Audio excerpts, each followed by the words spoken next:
Good afternoon, everyone. Welcome to our first NITheCS webinar of the year 2022. So a very successful and productive year to all of you. Today we have a very interesting talk, which is a combination of some arts that are very close to my heart, which is quantum machine learning, and radio astronomy, which is very close to the hearts of many physicists and astrophysicists in South Africa. Yeah? And with us this afternoon is also Professor Anna Schijfe, who is a professor of, I think, of radio astronomy at the University of Manchester, and who is also working on the SKA, and who visited us in a NITheCS summer school a couple of years ago and gave an introduction to the topic. And Mo, our speaker of today, was her master student. Yeah. And I would like now to ask Anna to please briefly introduce Mo before he can start with his presentation. Thank you, Anna, Francesco. yeah. Yes, so it's a pleasure for me to introduce Mo Kordzanganeh today. So Mo recently completed his master's degree at the University of Manchester and has graduated with a first-class degree. And his master's research project was on quantum machine learning and specifically applied to radio astronomy, because he was unfortunate enough to have to work with me. And this project was extremely successful and was actually continued under funding from the Alan Turing Institute as a research internship. And Mo recently published the results of that work at the Neural Image Processing Systems Conference at the end of last year, which, as many of you will know, is a very prestigious machine learning conference. So it's a pleasure to have Mo speak today. And yes, Mo, please take us away. Thank you so much for the introduction. Thanks so much, Francesco, for asking me to do this talk. And thank you for the organizers and everyone who's joined us. As Anna mentioned, this talk is about, this talk really has three different topics. One is quantum computing, machine learning, and radio astronomy. And we're going to try to cover all three of them and then sort of explain what the intersection of the three is. Specifically, I want to talk about this outline. We've got sort of, I always get lost in long talks, so I want to sort of give you an outline of what we're going to talk about, and then try to sort of have a strike through for all of the topics as we go along. So first, we're going to be talking about quantum machine learning, then the actual data set, and then show you the results of the paper. Yeah, so quantum machine learning, as many of you have heard, is just the application of quantum computing to machine learning. And to understand it better, we have to start from quantum information theory. Now, it's quite different to normal information theory because of the sort of the quantum weirdness, as people often call it. The best way that I've seen anyone cover explaining it to a large audience is by is in the Picturing Quantum Processors book by Bob Cook and Alex Kissinger. This is how it goes, and I hope you enjoy it. We say, let's play a game, and here are the rules of the game. So we are only allowed to ask whether an animal lives at a specific location on Earth or its antipodal location. So for example, I get an animal, I ask it, do you live on the North Pole or the South Pole? All animals can talk and always answer correctly, and predator animals promise not to eat you. So yeah, let's ask that question. Do you live on the South or the North Pole? The polar bear says North. It just lives on the North Pole, answers correctly, says North. No matter how many times you ask them the question, they always respond North. Penguin says South, similarly. But what happens if you ask the dodo that's living in the UK, for example? It can't really say North because it's not living exactly at north or the south, but we're forcing it to produce an answer. So he just says, well, I'm closer to north, so probably north. But because it has to give the correct answer, now he is at North Pole. So that is the quantum weirdness. That's the logic that you have to get your head around if you want to sort of understand quantum information theory. When, even though it wasn't completely at north, when we said you're at north now, when we asked it the question and it produced an answer, it is going to be there from then on. Now, it's also important to realize that there is a mathematical procedure going on here. If the Dodo was closer to the equator, the probability of it saying the North Pole or the South Pole would be closer to 50-50, and if it was closer to north, the probability of saying north would be higher. Now we could sort of use this in quantum computing. Now that we understand sort of what quantum information is, we could look at the differences between quantum computing or quantum information and classical information. So classical binary digits can occupy only a classical unit of information. So as you know, a 0 or a 1 or an X and O, whereas quantum units occupy a combination of these states, or occupy a combination of these possible states. And this means that, and only just like a Dodo, when you ask them, are you 0 or are you 1? Only then they have to produce an answer and tell you, okay, I'm in this particular setting, but they could be at a combination of them at the beginning. So that means that if you have 5 coins, with classical bits, you essentially have 5 bits of data, but with quantum bits, you have all the possible combinations of these 5 bits. So you have 2 to the 5. And that is quite significant, especially imagining if you get a large number of n, 2 to the n gets quite big very rapidly. So this is the exponential information space gain over sort of classical computing that the quantum computing is offering here. This sounds quite promising, and definitely is. There are great promises in the future. The ones that everyone's talking about are drug discovery. There are a lot of applications in finance and cryptography. We've seen quantum natural language processing. There are so many awesome applications, but there are also a lot of problems that many of you will know about. Quantum computers are noisy. We are using quantum states, and they sometimes decay into something that you weren't intending to decay to. And right now, we don't have enough qubits to perform any interesting calculations. And this is yet. I think the highest number of qubits is 127 is the new IBM quantum computer. And if you want to get to a level where we use the Schulz algorithm or any of the important algorithms that quantum computing offers, we really need to pass the 1 million qubit threshold. Now, we talked about quantum computing. Let's go even more specifically and look at quantum machine learning. Now, quantum machine learning is a very wide term. Let's break it down a little bit.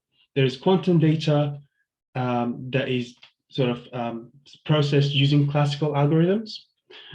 This could point to Dr. Melnikov's work, where you create a quantum experiment using classical machine learning ways. Sometimes you have quantum data on quantum algorithms, just like the VQEs, or sort of finding the ground state energy of a chemistry problem in a chemistry problem. And then you have classical data and quantum algorithm, which is actually what we're going to talk about today. This is when you have a problem in nature that you could solve with a classical machine learning algorithm, but what you do is you try a quantum model instead. Quantum machine learning is definitely not something that that you can use like for all the applications. That, I mean, you could just use neural networks to solve a lot of problems today, but quantum machine learning is not quite there yet. We don't really know what its ideal applications are.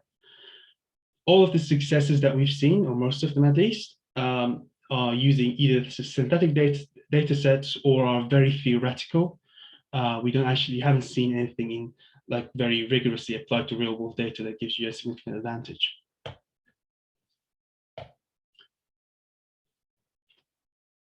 Quantum neural networks. So as you probably remember from the last slide, we're looking now at classical data using quantum algorithms. We get quantum neural networks that do three things. They encode the data. They encode this classical data, which means that we've got a quantum circuit. We have to somehow map the data that we have onto this circuit so that the circuit represents our data. Then we have to somehow amend this data or change this data in a way as to sort of to help our problem. And then we need to measure the probability of getting the desired outcome. For example, if a class, if you're looking at sort of a classification problem, you want to put in the data and get the correct class for the data that you're putting in. So you have to measure it and get that outcome.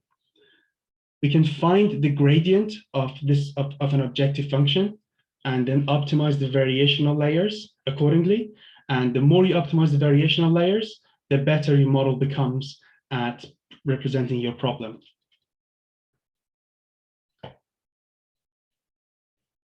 There's a problem that you have to address here, and this is not only for quantum neural networks, it's also for classical ones. How do we choose the architecture?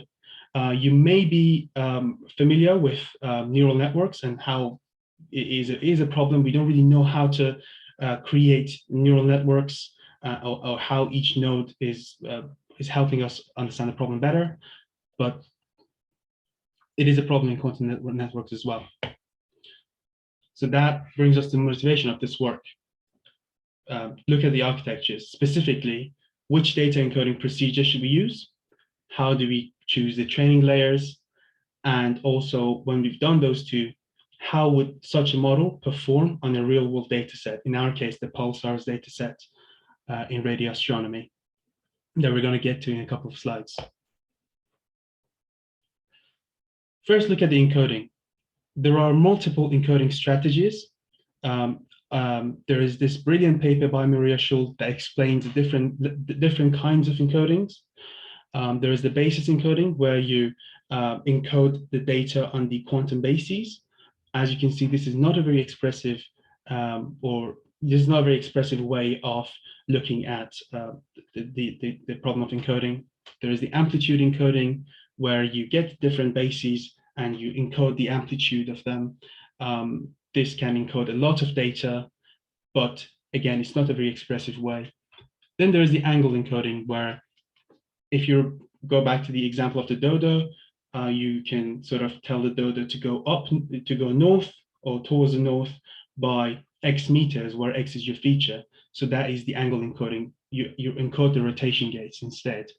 So that's what we're going to go with. This also signifies the importance of a measure called capacity. Now, I talked about expressivity, which is not a very quantifiable, quantity. Instead, let's talk about capacity. It is a quantifiable measure, and we could call it the number of different functions that a model could represent. Now, let's look at these two different architectures. Now, I know that we haven't talked about quantum architectures in a lot of detail, but let's just imagine that we have a Dodo. It's at the South Pole or the North Pole, and we tell it to go to the equator and then sort of move around the equator by some x1 meters, and then so on and so forth. We have these two architectures. They look very similar, and we want to understand what's the difference between them. How do we do that? Because they do look very similar, and the only thing that's different between them is the repetition of these two H gates. In the bottom one, it gets repeated. In the first one, it doesn't. It's just a H gate. we've identified 3 different comparison methods. The first one comes from NITheCS calculus, which is a way, a quantum foundation way of looking at the actual circuits and single qubit gate rotations. And we have a second, we have effective dimension, which is a measure of capacity. And the third one is an analytical method suggested by Maria Schulz. So let's look at the map again.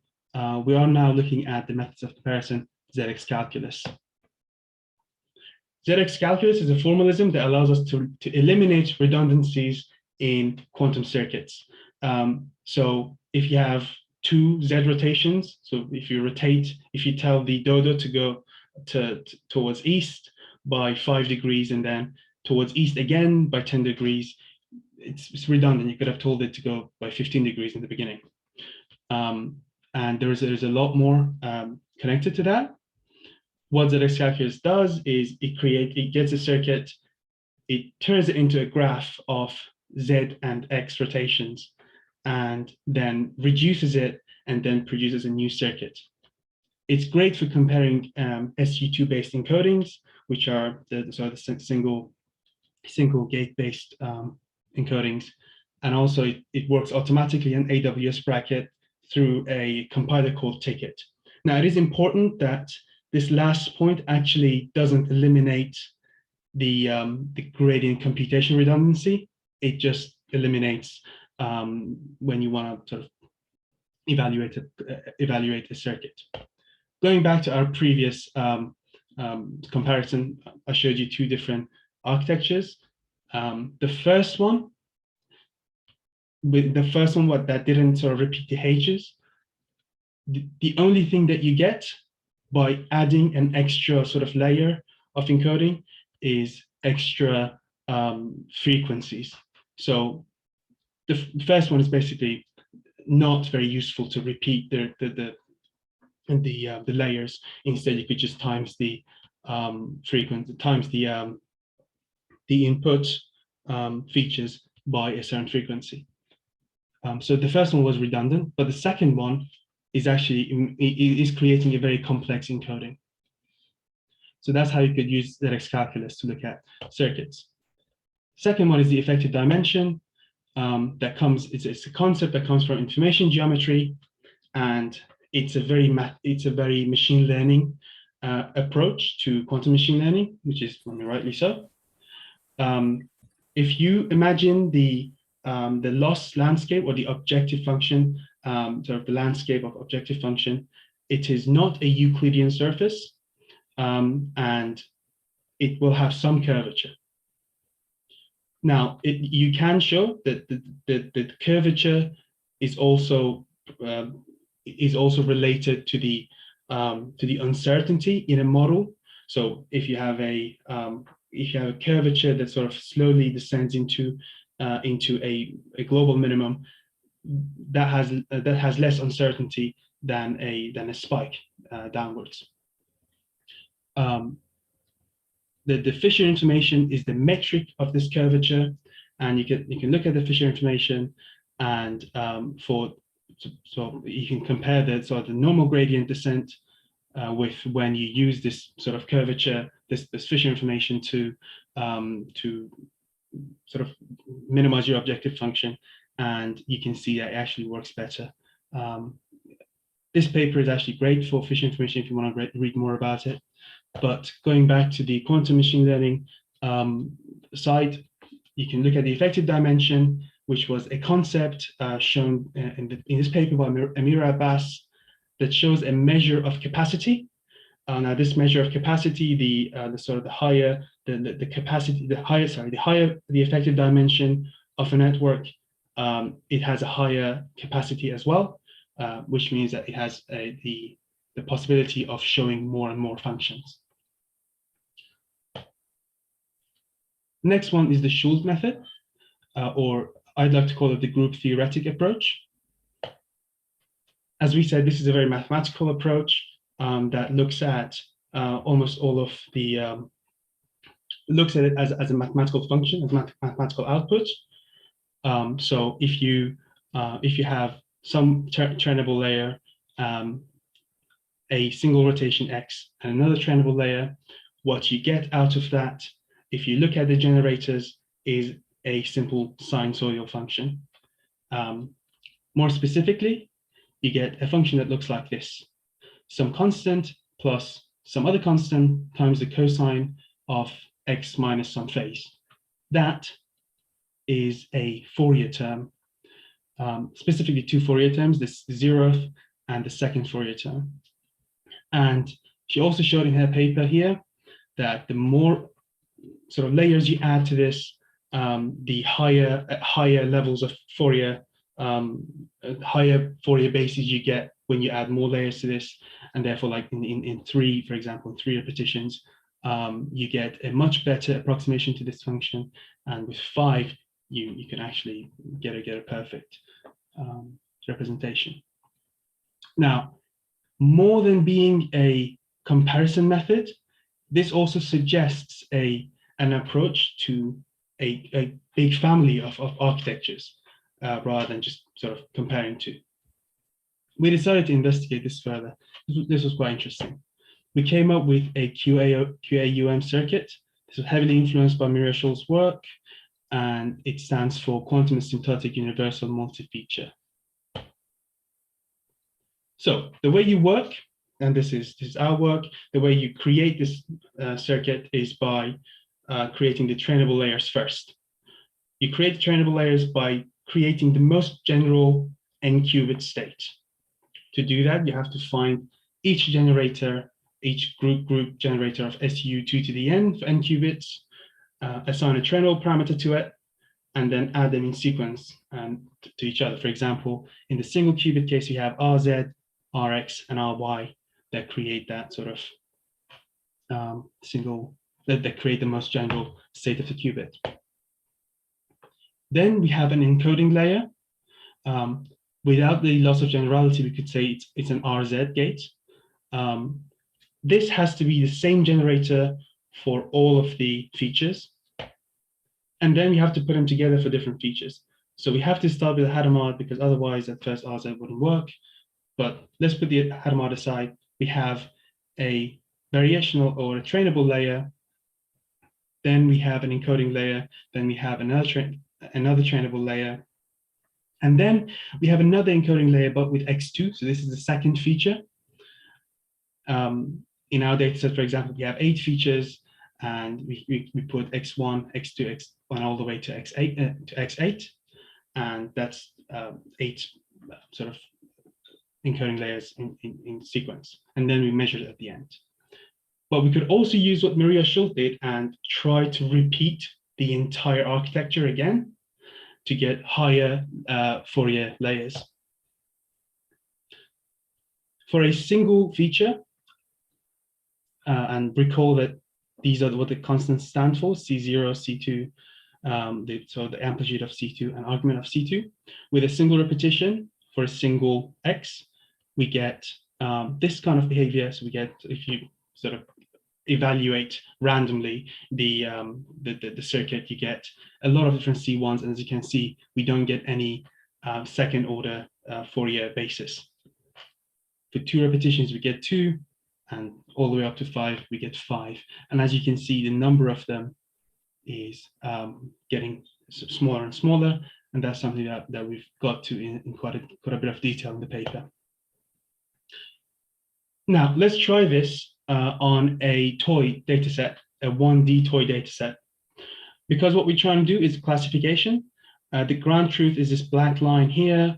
There is some data here, and the rest of the data is down here. And this is the classical classification problem. You have some data that's in class 0 and some data that's in class 1, and it's always a square problem. With 1 repetition, you always get the classic sort of sine wave. That the network has tried to sort of put the top of the sine wave at the top of the this square, but it can only create a sine wave, so it's not great. With 3 repetitions, you get a better behavior. With 5 repetition, it looks pretty good. The good thing with the single qubit data set as well, with single qubit architecture as well, is that you can look at it on a Bloch sphere. These are the number of repetitions, and these are a number of epochs. Epoch 1 shows you some, and so the red dots are the class 0, blue dots are class 1. So it's trying to put all the class 0s in one pole and all the class 1s in the other pole. And you can see that it could create much more complex functions or complex curves in the 5 repetitions case than the 1 repetition. Yeah. We could also look at a 2D set. We've got the ground truth up here. The ground truth is, again, just like the previous example, but in 2D, we have class 0 everywhere apart from the middle where we have class 1s.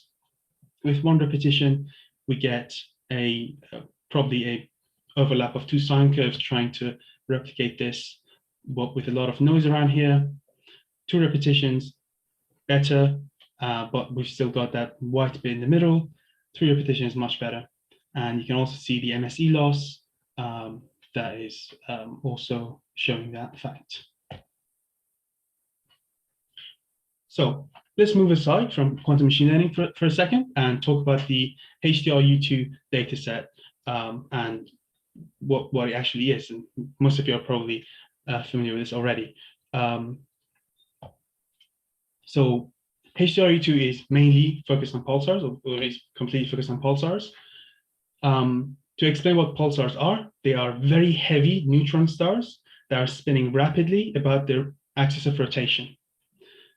These also have a magnetic axis, which is not always aligned with this axis of rotation, that is shooting out radio jets.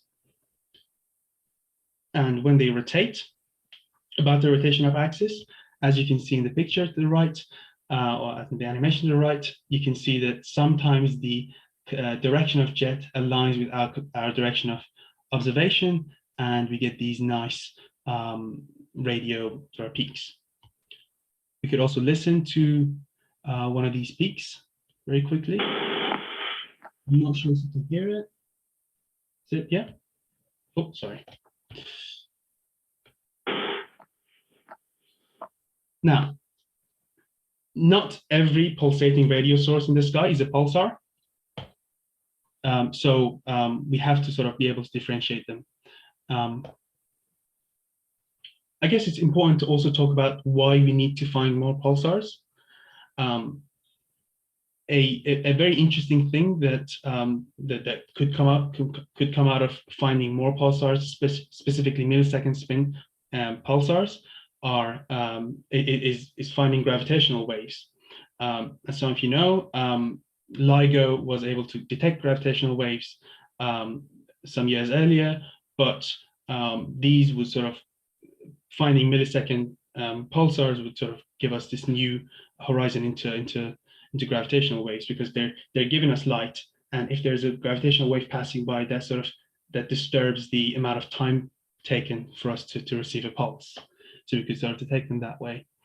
So yeah, we need to survey the sky, and the SKA telescope in South Africa, the MEERKAT telescope, it's one of its key scientific goals to find more of these millisecond spin pulsars. Again, there's a lot of noise out there, so we have to be able to separate the signal from noise. And to do that, there are a lot of classical ML models that are looking at pulsar classification. This paper is a great one to look at if you wanna learn more about it. But let's talk about the actual data set and what the quantum models have done so far. The Pulsars data set has 8 features. Let's talk about the first 4 first. So we get these pulses. We get a lot of pulses coming up, when we look at a pulsar, and we could sort of stack them all together and get a profile that looks something like this. But this is the intensity versus the phase. And when you compare this to a Gaussian, a nice Gaussian curve, we get 4 features. We get the mean and standard deviation but also the kurtosis and skewness. So we get 4 features when we compare this to a Gaussian. Now, it is important to also note that each of these profiles is unique to the specific pulsar that we're looking at. And actually, one of my friends said yesterday that it's like a fingerprint for the pulsar. When you look at them, you see the specific pulsar. Additionally to the 4 features that we saw, we also get a sort of dispersion relation, or the dispersion due to the electronic density between us and the pulsar, which means that at different observed frequencies, we get a different sort of arrival time. Now, this is due to dispersion, but you could also look at this sort of curve. We could get the curvature of this curve, and so if you have a let's say a pulse here, a pulse here, what you want to do is stack them up from the previous slide and put them together. But when you want to put them together, they don't sort of exactly match unless you try to make this curve a straight line.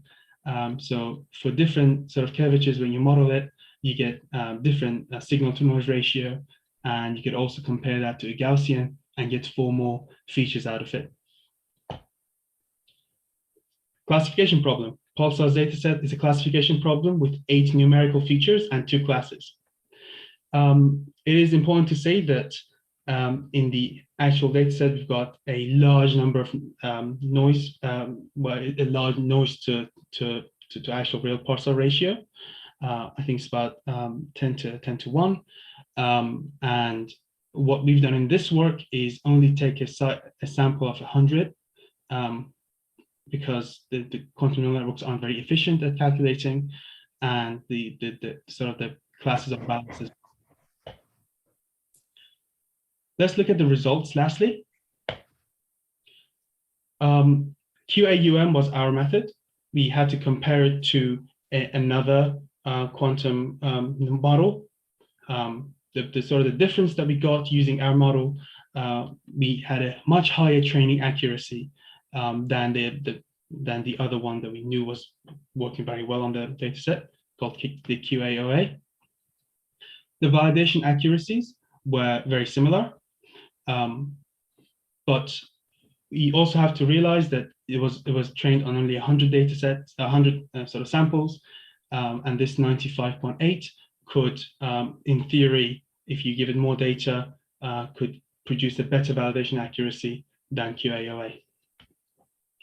The QAOA used 9 qubits, and ours only used 1. You can also look at the sort of data distribution. The red dots are pulsars and the black dots are noise.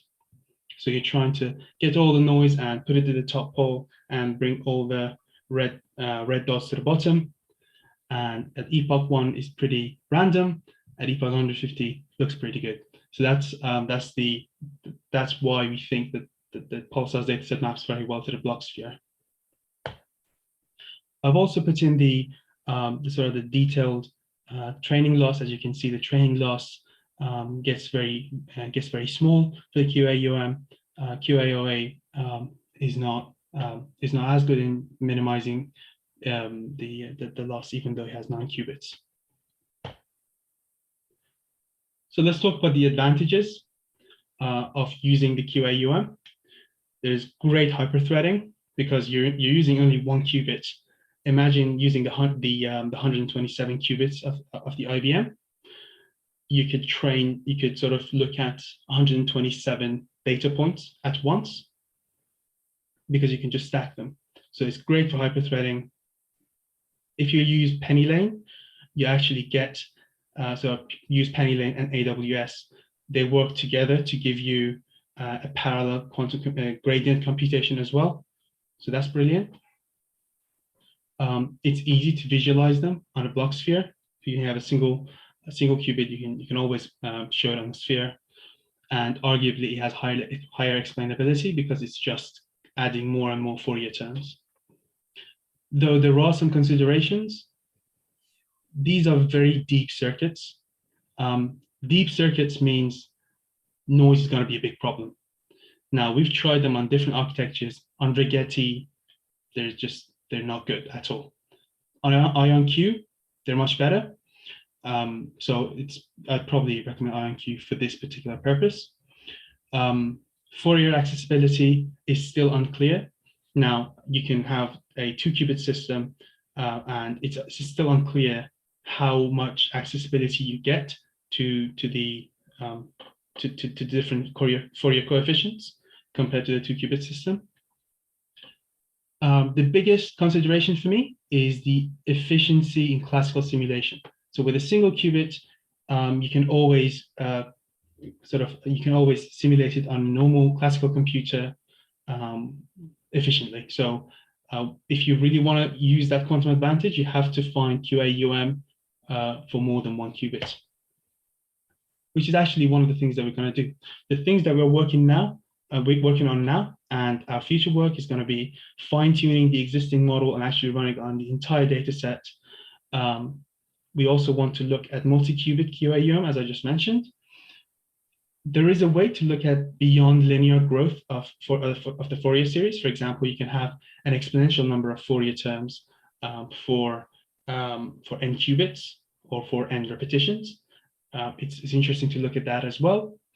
And lastly, it's important that we understand the Fourier space accessibility and how this group theory, the group theory approach maps the group space in the sort of the special unitary space to the Fourier space. Thank you. That's all. I want to thank the Alan Turing Institute as well for allowing this to happen. Also, feel free to contact me on this on my LinkedIn. And yeah, thank you. Yeah, thank you very much, Mo, for this very exciting and clear talk. Really well done. I'm sure some of our participants will have questions for you. And please, this is a Zoom meeting, so everybody just can unmute themselves and ask questions if you have any. Please.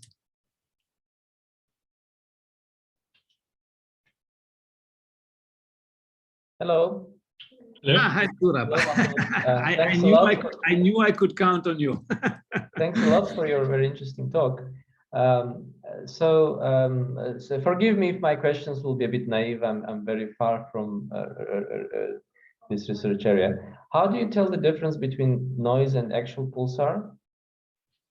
So that's actually an interesting question. You get these 8 features, and we've identified some of them manually to be pulsars and some non-pulsars, and then we let the machine learning models learn what that information is that we've identified. Yeah, so I was interested on the manual side. So how do you identify manually which one is which? I'm not exactly sure. If you reach out to me, I could sort of read more on it and let you know. Okay. And if I can ask another question. So you mentioned this fingerprint, right? Yeah. That it's kind of constant for, but how to which precision is it constant? So how big is the deviation, or is there like no deviation at all? It's really constant. Oh yeah, yeah. The specific pulsar questions, I really don't know. I have to get back to you. Okay. Yeah. Thank you so much. Reach out to me on LinkedIn, or I can send you my email. You want to? I could get back to you. Yeah, thanks. I can put my email as well here in the chat. Yeah, thank you. That's fine. Thank you. Hi, Mohammed. This is Marisa speaking. Hi. Thanks for a very nice talk. I actually missed the second question now. I was in thought, but I come from the other side. I work on Pulsar, so I can help a little bit answering those questions. So in terms of knowing whether or not what you're looking at is a pulsar or a spurious signal, I think most of the way in which we decide is the candidates that are not pulsars are most often RFI. And so the pulsars are just a lot more reliable in the fact that you'll see the signal over and over again, and RFI will come and go, and you won't have the periodic signal. If the RFI itself is periodic, then you can quite strongly rely on this dispersion measure feature that he was explaining, because that passage of how the pulsar signal is smeared out of across frequency has a very particular frequency dependence. It goes as frequency to the -2, and you won't expect anything that's man-made to have that interstellar imprint. And so as far as I remember, that the data set that Mohammad is using is pre-labeled, but for pulsar astronomers, it would be reasonably easy to distinguish, just time consuming. Thanks a lot for that, Marisa. Thank you. Thank you. I forget I had a question, Please. but unfortunately also now it's going to be on the pulsar side, so maybe not your favorite. I was wondering if you can remember how sensitive these results are to the fact that you also pointed out that, while a large chunk of pulsars are well represented as sort of Gaussian shaped profiles, many of them have got very complex features. Do you know how this machine learning falls over for sort of multi-component non-Gaussian signals? Sorry, I don't quite understand. So, as in terms of the explainability of the network, or? Well, in terms, I guess, of the accuracy of the network, like would your method accurately identify a signal as a pulsar if it's not represented by a Gaussian, or would it just then assume that it's not a pulsar? That's interesting. So if it's not a Gaussian, I suppose the kurtosis and skewness would be different. And that will happen quite often, I think. Yeah, I think it would be somewhat represented in the kurtosis and skewness, the sort of the deviation from a Gaussian. So it would have to really understand it from these two features. So I'm not sure if you can see my screen, because I can, thanks. Yeah, so there is from kurtosis and skewness of both this and the other one. So yeah, it would be interesting to see what happens if you change those quite drastically and try to find the explainability of the network, I guess. Change those and see what it, how much it affects the outcome of the model. Yeah, thanks. Okay, just a question as well with regard to pulsars. So have you tried to use unsupervised learning to sort of classify the pulsars? I mean, given that some properties of the pulsars are unknown, right? So have you tried that? Have I tried to classify them using, sorry, I didn't quite get that question. Using unsupervised learning. Unsupervised learning. We haven't tried unsupervised learning at all because, well, mainly we had the labels, but it would be interesting. I've seen a lot of work on unsupervised learning, especially on quantum as well, quantum machine learning, unsupervised quantum machine learning, and apparently it's very good. It's very sort of what we call resilient towards noise. So you could apply a lot of noise, as in computational noise, not the actual RFI noise. Yeah. So yeah, that would be quite interesting to look at as well. Yeah. Okay, and also another question with regards to the chi-square data. You still remember the chi-square data? I think, I'm not sure whether you were trying to approximate that or with the sine waves. Or... Oh, you mean the square data? Yes. Let's go back to the square data.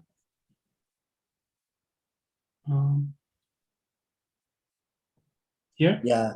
So with the sine, with the sine waveforms, were you trying to approximate the sort of top hat function, or? Exactly. I was trying to, so classification problems are all top hat functions in multiple dimensions, right? Because, well, binary classification is.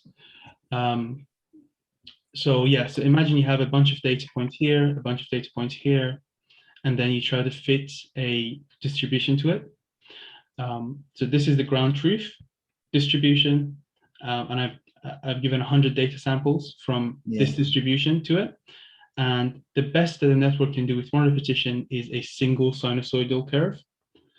But as you add more repetitions, as you can see, the approximation gets better and better. Oh, so I mean, does it ever get to a point of whereby at the top, that it becomes sort of one? I mean, it becomes sort of close enough to the, I mean, to the true data, and becomes close enough to the. Yeah, that's a very, very interesting question. That is, it should, but at the same time, if you remember, one of the consideration points was the Fourier accessibility. So in theory, you should be able to get any function really, and put a Fourier series on it. If you do an infinite amount of terms, you could always like fit a perfect Fourier series to it. That's given if you have if you have full access to each of the coefficients of the Fourier series. Still something that we want to look at in future work, but if you have perfect accessibility, you should be able to like get a perfect But I mean, the problem with using more terms, right, in the Fourier series is that if you've got many coefficients, right, or you'll have what we call a Gibbs phenomenon. Yeah, I'm not sure if you've heard of that. I'm not familiar with that now. Gibbs phenomenon. So I mean, at the edges, you'll have those sharp sort of. Oh, you mean the sharp edges here? Yeah. If you use more terms, yeah. Yeah, I mean, it's a problem with Fourier Fourier approximation. You never get sharp edges, but you get a pretty good. The thing is, in reality, really in physical data, around here you don't get a very crisp distribution either.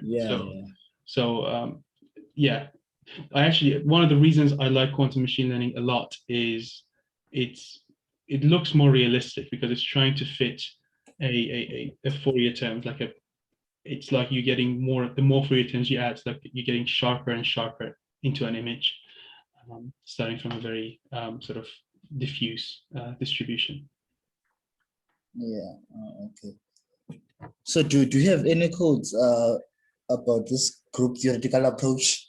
Because it's my first time reading about it, and it seems to be interesting.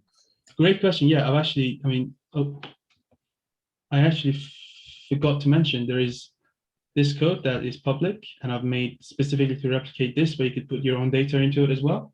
Okay. Just copy it into the chat. Yes.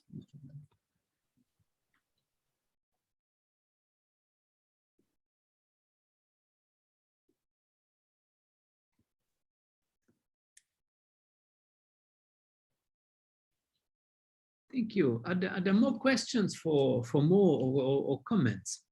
Hi, I have a question. Yeah, please. Matt, go. Yeah, thanks for the great presentation, man. I just have a question regarding the structured data. I might have missed it in your presentation as well. So is it basically that 4 of the features is those properties of the Gaussian distribution, like the mean, the deviation, and the kurtosis? And then if it is that, like what are the other 4 features? Because if I remember correctly, it's 8 features, right? Yeah, great question. So we had 2 different graphs. One is when you stack all of these up, you get a stacked integrated profile, and that when you compare that to the Gaussian, you get 4 features. You get another 4 features when you look at the SNR DM SNR graph. So that is when you try to sort of fit a curvature to this dispersion line. And for different curvatures, you get a different value of signal to noise ratio. And you sort of get this graph for every pulsar. So for every pulsar, you have 2 Gaussian-ish looking graphs.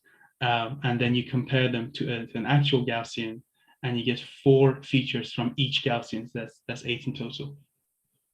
Okay, cool, thanks. And is it like, is one record one pulsar, or are there multiple pulsars and you have to do some kind of grouping to, something like that?